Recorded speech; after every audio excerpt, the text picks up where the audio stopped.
You ever notice when you go to a concert, the person gets on the piano and then they stop, they adjust, they sit, they put their hands on there, and they're looking, and you're waiting, what's going on? Did they forget the music or something? No, they're doing all the things I'm telling you. They're thinking through the music.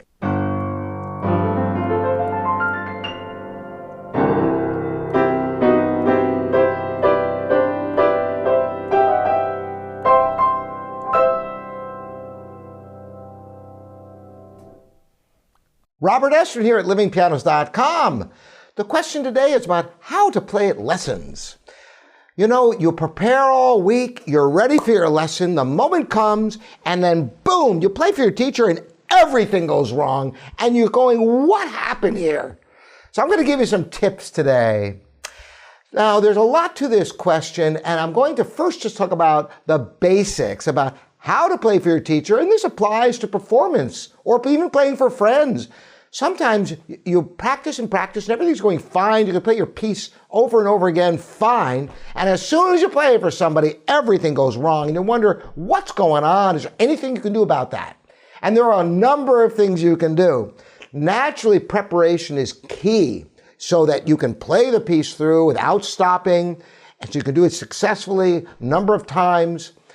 So when you get to your performance at a lesson or anywhere, number one, realize a performance is nothing like playing by yourself. When you're playing at home for yourself, there's, no self-awareness. You're just thinking about the music, which is exactly as it should be. But when you're playing for other people, suddenly you're thinking about yourself. That self-awareness distracts you from the music. You want to stay focused on the music. Well, how can you do this? Number one, realize that when you're playing for your teacher or playing for anyone, you naturally get a little bit excited. The adrenaline is pumping. You're going to be breathing faster. Your heart's going to be beating a little bit faster, even if it's only slightly.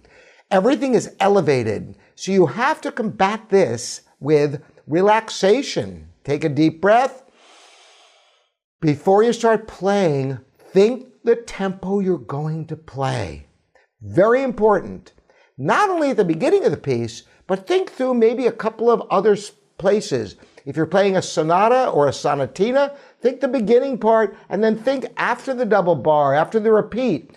Think about maybe the hardest part and play that mentally, thinking about the speed and establish a speed, not just for the beginning, but think through a couple of key sections.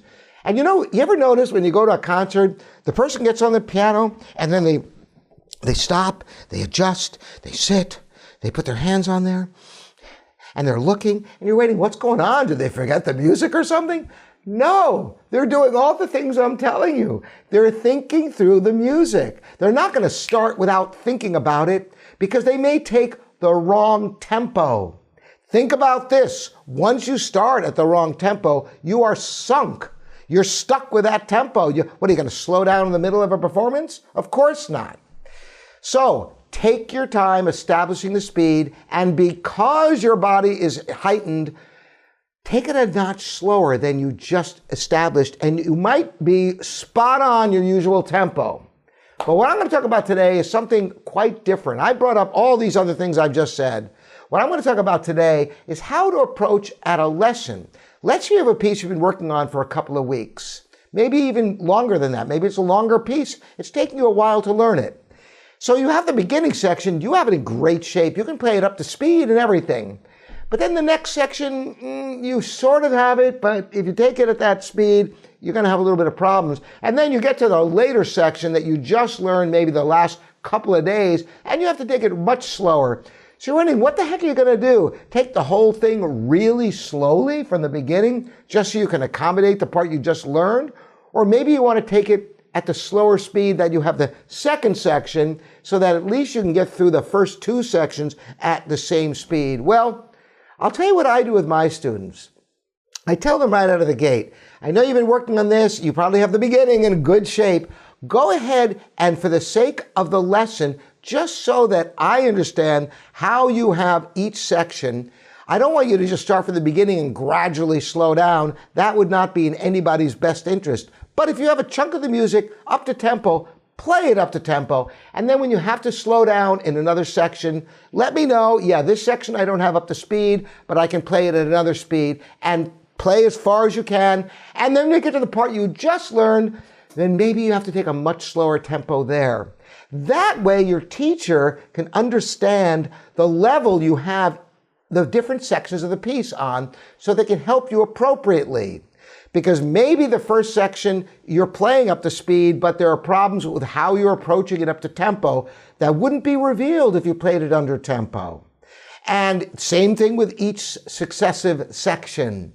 Ask your teacher if that is what they want you to do, or if they want you to take everything at that much slower tempo so that you don't have to change speeds along the way.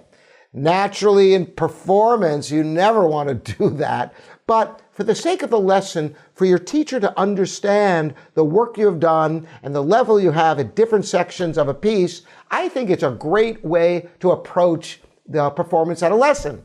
I'm interested in your opinion and what your teachers have you do at lessons. You can leave the comments here at livingpianos.com, your online piano resource, or right here at YouTube. Thanks again for all you subscribers. Ringing the bell and the thumbs up help spread these videos to more people. We want piano to grow in America, right? So that's your job. My job is making these videos for you.